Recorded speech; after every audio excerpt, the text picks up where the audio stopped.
దేవుని అతి పరిశుద్ధ నామముకు మహిమ కలుగునుగాక. ఈ క్రీస్తు పరిచర్య అనేటువంటి యూట్యూబ్ మాధ్యమం నుండి వెలువడుతున్న అనుదిన దేవుని వాగ్దానాన్ని వింటున్నటువంటి క్రీస్తు పరిచర్య అనుచరులకును విశ్వాసులకును యావత్ ప్రపంచానికి ఈ దినపు నా శుభాభివందనాలు తెలియజేస్తుంటున్నాను. ప్రియ దేవుని బిడ్డలారా, మీరందరూ కూడా సురక్షితముగాను ఆనందముగాను ఆరోగ్యముగాను ఉన్నారని నేను నమ్ముచున్నాను. మీరు అందించేటువంటి ప్రతి ప్రార్థనా విన్నపం నిమిత్తమై క్రీస్తు పరిచర్య అనుచరులు విశ్వాసులు నేను అందరం కలిసి ప్రార్థన చేస్తున్నాం. దేవుడు ఖచ్చితంగా మీ పరిస్థితులన్నిటినీ చక్కబరిచి మిమ్మల్ని ఉన్నత స్థితిలోకి నిలిపి నడిపించి భద్రపరిచి కాపాడునుగాక. ప్రియ దేవుని బిడ్డలారా, ప్రస్తుతం జరుగుతున్నటువంటి పరిస్థితులన్నింటిలో కూడా ఎక్కడ చూచినా అనారోగ్య సంబంధమైనటువంటి వాతావరణం నెలకొల్పబడుతుంది. కొన్ని వార్తలు మనం వింటున్నాం. దేనికి మీరు జడేయవలసిన అవసరం లేదు, దేనికి మీరు భయపడవలసిన అవసరం లేదు. మన రక్షణకర్త అయిన దేవుని వైపు చూస్తూ మీరు మీ ఆరోగ్య సంబంధమైన జాగ్రత్తలను తీసుకుంటూ మీరు ముందు కొనసాగిపోతూ ప్రార్థనాపూర్వకంగా ప్రభుని సంధించవలసిందిగా, ప్రభుతో కలిసి మెలిసి ఇదిగో మీరు ఏకమై ముందు కొనసాగిపోవలసిందిగా నేను మీకు మనవి చేస్తుంటున్నాను. మరి ప్రియ దేవుని బిడ్డలారా, 2024వ సంవత్సరం గడిచిపోయింది. 2025వ సంవత్సరంలోకి మొదటి నెలలోకి మనం అడుగుపెట్టి కూడా దాదాపుగా 6 రోజులు ముగింపబడ్డాయి. ఇది 7వ దినాన దేవుడు మనల్ని సజీవుల లెక్కలో నిలిపి నడిపించడానికి దేవునికి మనం ఎంతగానో కృతజ్ఞతాస్తుతులము చెల్లించబద్దులమై ఉన్నాం. మరి ప్రియ దేవుని బిడ్డలారా, గడిచిన సంవత్సరం అంతయు ఏ కష్టము గుండా మనం నడిచామో, ఏ బాధల గుండా నడిచామో మనకు మాత్రమే తెలుసు. మనల్ని ఉనికిలోకి తీసుకొచ్చిన దేవునికి సమస్తమును ఎరిగి ఉన్నవాడు గనుక ఆయన మనం ఏ పరిస్థితులు గుండా నడిచామో ఆయనకు కూడా తెలుసు. కానీ చాలామందికి మదిలో మెదిలేటువంటి ఒక ప్రశ్న, ఇంకా మా జీవితంలో ఆశీర్వాదం మేము చూడలేదు, ఇంకా మా జీవితంలో ఏ అద్భుతమో మేము చూడలేదు, ఇంకా మా జీవితంలో ఏ రకమైనటువంటి అభివృద్ధిలోకి మేము రాలేదు. అనుదినం దేవుని వాగ్దానం వింటున్నాం, అనుదినం దేవుని వాక్యం చదువుతున్నాం, అనుదినం దైవదాసులతో సహవాసం కలిగి వెళుతున్నాం, దైవదాసులు చెప్పేటువంటి వాక్యాన్ని వింటున్నాం, దేవుడు ఆశీర్వదిస్తాడనేటువంటి మాటని నమ్ముతున్నాం. కానీ మా జీవితంలో ఎటువంటి మార్పులు చేర్పులు లేవు అనేటువంటి విషయం నిమిత్తమై చాలామందికి కొన్ని సందేహాలు ఉన్నాయి. మరి ప్రియ దేవుని బిడ్డలారా, అపోస్తుడైనటువంటి పౌలు కొరింథీయులకు రాసినటువంటి మొదటి పత్రిక 3వ అధ్యాయము 4వ వచనం చదివినట్లయితే, ఒకడు నేను పౌలు వాడను, మరి ఒకడు నేను అపోలో వాడను అని చెప్పినప్పుడు మీరు ప్రకృతి సంబంధమైన మనుషులు కారా? అపోలో ఎవడు, పౌలెవడు? పరిచారకులే కదా. ఒక్కొక్కరికి ప్రభు అనుగ్రహించిన ప్రకారము వారి ద్వారా మీరు విశ్వసించితిరి. నేను నాటి తిని, అపోలో నీళ్లు పోసెను, వృద్ధి కలుగ చేసిన వాడు దేవుడే. ప్రియ దేవుని బిడ్డలారా, వాక్యము చెప్పేటువంటి దైవదాసులలో ఏం లేదు. వాక్యము బోధించేటువంటి దైవదాసులు కేవలము దేవుని పక్షమున నిలబడినటువంటి వ్యక్తి మాత్రమే. వాళ్ళు మీకు వాక్యములో ఎదగడానికి, వాక్యము గుండా దేవుని సంధించడానికి, వాక్యము గుండా దేవుని దగ్గర చేరడానికి, ప్రార్థన గుండా దేవునితో అనుసంధానం కలిగి జీవించడానికి దారి మార్గము మాత్రమే చూపిస్తారు. అందులో నడవవలసినటువంటి మనుషులు, అందులో ఎంతవరకు నిజముంది, అందులో ఎంతవరకు వాస్తవం ఉందని గ్రహించగలిగినటువంటి మనుషులు మీరు మాత్రమే. మేము ఇక్కడ చెప్పేటువంటి వాక్యం ఏదైతే ఉందో, నేను కానీ ఇంకొక బ్రదర్ కానీ మీకు అందించేటువంటి వాక్యం ఏదైతే ఉందో అది అంతా కూడా పరిశుద్ధ గ్రంథంలో లిఖింపబడిన వాక్యమే కానీ కల్పనా కథలుగా చెప్పడం కానీ లేదా లేని దాన్ని ఉన్నట్టు చేసి చెప్పడం కానీ ఇక్కడ జరగదు. కానీ ఇక్కడ నేనేం చెప్పదలుచుకున్నానంటే, వాక్యము చెప్పువారిలో నాలో అయినను నీ పరిస్థితులను మార్చగలిగినటువంటి శక్తి లేదు, లేదా నిన్ను అభివృద్ధిలోకి తీసుకురాగలిగినటువంటి శక్తి లేదు. కేవలము దేవుని మనసు నెరిగినటువంటి వ్యక్తిగా, దేవుని పక్షమున నిలబడినటువంటి వ్యక్తిగా నేను నీకు మార్గము మాత్రమే చూపించగలుగుతాను. అందులో నడవవలసిన విశ్వాసివి, అందులో దేవునిని నమ్మితే ఎంతవరకు కూడా నాకు మేలు జరుగుతుందో అని ఆలోచించేటువంటి జ్ఞానశక్తి కూడా దేవునికి అనుగ్రహించాడు.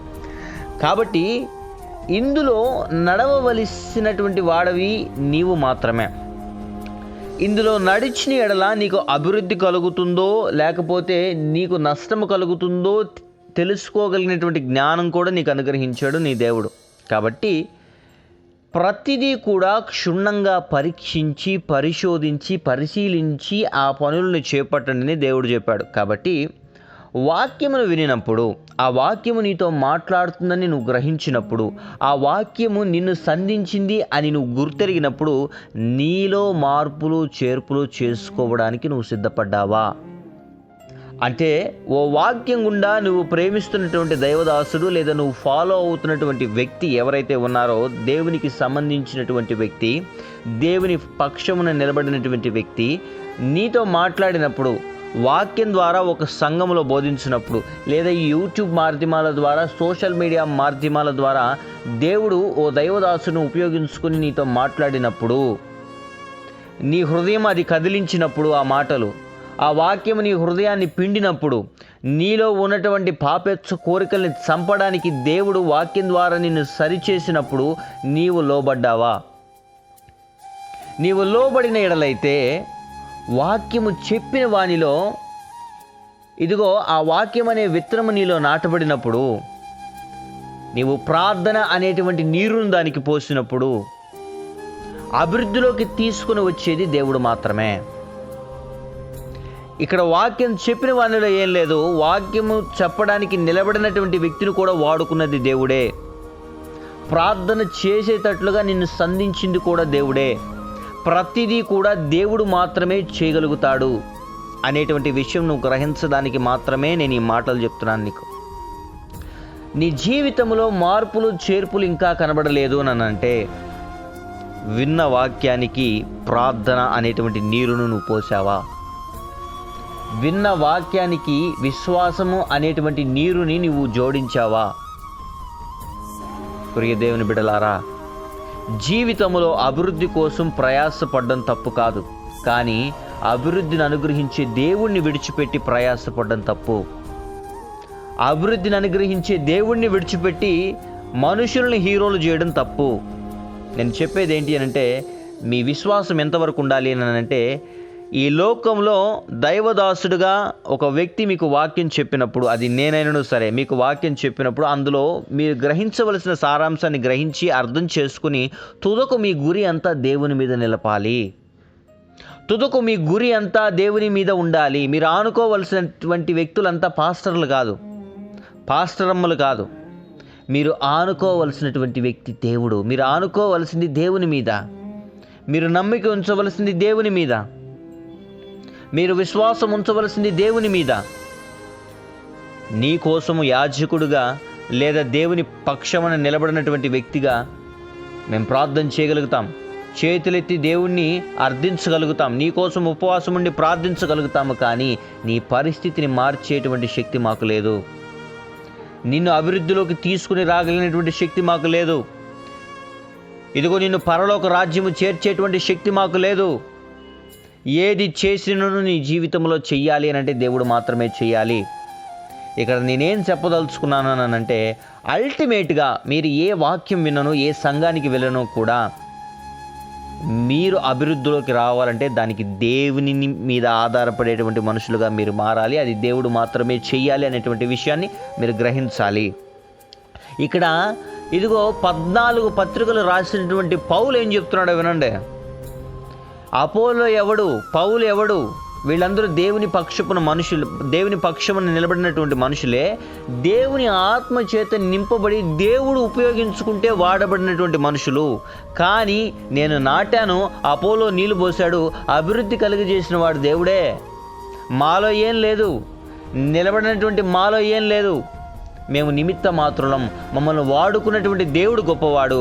మమ్మల్ని వాడుకొని మీ జీవితంలో కార్యములు చేసినటువంటి దేవుడు గొప్పవాడని పౌలు చెప్తున్నటువంటి మాట, నేను చెప్తున్నటువంటి మాట కాదు ఇది.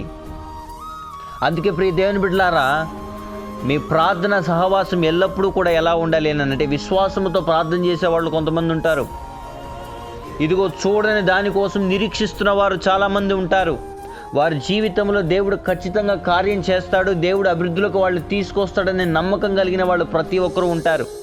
వారితో సహవాసం కలిగి జీవించమని చెప్తాను నేను. ఎందుకనంటే విశ్వాసం ఏం చేస్తుంది అంటే, బలహీనమైనటువంటి కాడిని విరగగొట్టి నీ జీవితంలో అసాధ్యమైన కార్యాల్ని సాధ్యం చేసేటట్లుగా, నీ జీవితంలో ఆగిపోయిన పనుల్ని తిరిగి మొదలుపెట్టే రకంగా దేవుని పక్షమున నిలబడినటువంటి వ్యక్తిగా నేను నీకు చెప్పేది ఏంటి అనంటే, నీ జీవితంలో ఏ రకమైనటువంటి పరిస్థితులను ఎదిరించేటువంటి స్వభావం, విశ్వాసం నీకు అనుగ్రహిస్తుంది. పరిస్థితిని చూసి భయపడిపోయి పరిగెత్తేటువంటి సిచ్యువేషన్ నీకు ఇవ్వదు విశ్వాసం. దేవుని మీద నమ్మకాన్ని ఇస్తుంది, దేవుని మీద ధైర్యాన్ని ఇస్తుంది. ఆ ప్రార్థనతో విశ్వాసం కనుక జోడైతే ఎటువంటి బలహీనమైన పరిస్థితులు నిన్ను ముట్టాలని ట్రై చేసినా సరే నువ్వు జడియవు, భయపడవు. అభివృద్ధిలోకి నువ్వు రావాలి అని అంటే ప్రార్థన అనేటువంటి కవచాన్ని నువ్వు ధరించాలి. వాక్యం వినడంతో అభివృద్ధి జరగదు, దానికి ప్రార్థన జోడవ్వాలి. ప్రార్థనతో విశ్వాసం ఏకీభవిస్తే నీ జీవితంలో జరిగేటువంటి కార్యాలు నీ ఊహకు కూడా అందవు. ప్రియ సహోదరి సహోదరులారా, నీ జీవితంలో అభివృద్ధిని ఇచ్చేది నీ దేవుడే కనుక సంవత్సరంలో తరబడి శాపాన్ని అనుభవించి భయంకరమైనటువంటి చేదుని అనుభవించినటువంటి నీవు నీ జీవితంలో నూతన పరచబడాలి అనంటే దేవుని మీద ఆనుకోవాలి. అభివృద్ధిలోకి నిన్ను తీసుకురాగలిగిన దేవుని వైపే నువ్వు చూడాలి. దేవుడు నిన్ను అనేక సందర్భాల్లో ఆశీర్వదించాలని కోరుకుంటున్నాడు ప్రియ సహోదరి సహోదరుడా. కానీ నీవు చూపించేటువంటి నమ్మకత్వం ఏదైతే ఉందో, నీవు అభివృద్ధిలోకి రావాలన్న నీ తపన ఏదైతే ఉందో అది మాత్రమే నిన్ను ముందుకు నడిపిస్తుంది. అభివృద్ధిలోకి రావాలన్న తపన నాకైతే ఉందండి, కానీ నేను అభివృద్ధిలోకి రాలేకపోతున్నానండి అని చెప్పొద్దు. అభివృద్ధిలోకి రాగలిగింది మనుషుల జ్ఞానాన్ని ఉపయోగించుకుని అభివృద్ధిలోకి రాలేం.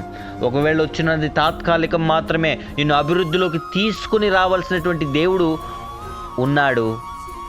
ఆయన మీద ఆధారపడే స్వభావం కలిగి ఉండాలి. దేవుడు నిన్ను అనేక సందర్భాల్లో పిలుచుంటాడు వాడుకోవాలని, నిన్ను ఒక మంచి అభివృద్ధి స్థితిలో ఉంచాలని దేవుడు అనేక సందర్భాల్లో పిలుచుంటాడు. కానీ నువ్వు నిర్లక్ష్యం చేసావేమో. నీకున్న పరిస్థితులను బట్టి ఈసారి వస్తానులే దేవా, ఈసారి చేస్తానులే దేవా నీ పని, లేదా ఈసారి వాడబడతానులే దేవా నీ కోసం అనేటువంటి మాటలు మాట్లాడావేమో. నేను ఆశీర్వదించాలని దేవుడు అనేక సందర్భాల్లో చేయి చాపినప్పుడు నీవు ఆయన మాట విననొల్లక నీ దారుల్లో నువ్వు ప్రవేశించావేమో. మనుషుల మాటలు నమ్మినంతగా దేవుణ్ణి నమ్మలేదేమో. ఎక్కడ గాయపరిచావో దేవుణ్ణి, ఎక్కడ దుఃఖపరిచావో దేవుణ్ణి. నువ్వు ఈ దినాన్ని ఈ మారాన్ని అనుభవించడానికి కలిగిన కారణం నీ తప్పు కూడా ఉందేమో. ఓసారి పరీక్షించుకున్నావా? ప్రియదేవుని బిడ్డ, వాక్యం చెప్పే నాలో ఏం లేదు, అంతా దేవునిలోనే ఉంది. దయచేసి నన్ను హైలైట్ చేయడానికి మీరు ప్రయత్నం చేయొద్దు. కేవలం మనకందరికీ పైగా ఉన్నవాడు కూడా ఉన్నాడు, ఆయనే యేసుక్రీస్తు ప్రభువారు. ఆయన ఖచ్చితంగా మనల్ని ఆశీర్వదించాలి. నన్ను కూడా ఆశీర్వదించాల్సింది ఆయనే, నన్ను కూడా అభివృద్ధిలోకి తీసుకురావాల్సింది ఆయనే. ఆయన శక్తి లేకపోతే, ఆయన శక్తి ఇకపోతే నేను నిలబడలేను, వాక్యాన్ని చెప్పలేను, మిమ్మల్ని దేవుని మార్గంలోకి నడిపించేవాడిగా నేను మారలేను. ఈ దినాన ఇంత పెద్ద ఫ్యామిలీగా క్రీస్తు పరిచర్య మారింది అని అంటే దానికి కారణం దేవుడు, దాని నడిపింపు దేవుడు, దాని పిలుపు దేవుడు. ఇది నా పరిచర్య కాదు, దేవుని పరిచర్య. ప్రియదేవుని బిడ్డ, నన్నంటూ అభివృద్ధిలోకి తీసుకొచ్చిన నా దేవుడు నిన్ను కూడా అభివృద్ధిలోకి తీసుకొస్తాడు, నిన్ను కూడా ఆశీర్వదిస్తాడు, నిన్ను కూడా దీవిస్తాడు. నువ్వు చేయవలసింది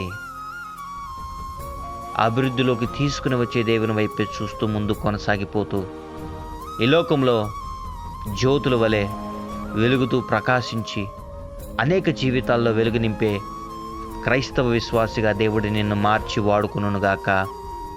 ఆమెన్. ప్రార్థన. మహాపరిశుద్ధుడును మహోన్నతుడును సర్వోన్నతుడును జీవాధిపతి జీవము కలిగిన రాజా, నీ ఘనమైన శ్రేష్టమైన నామానికి స్తుతులు స్తోత్రాలు వందనాలు.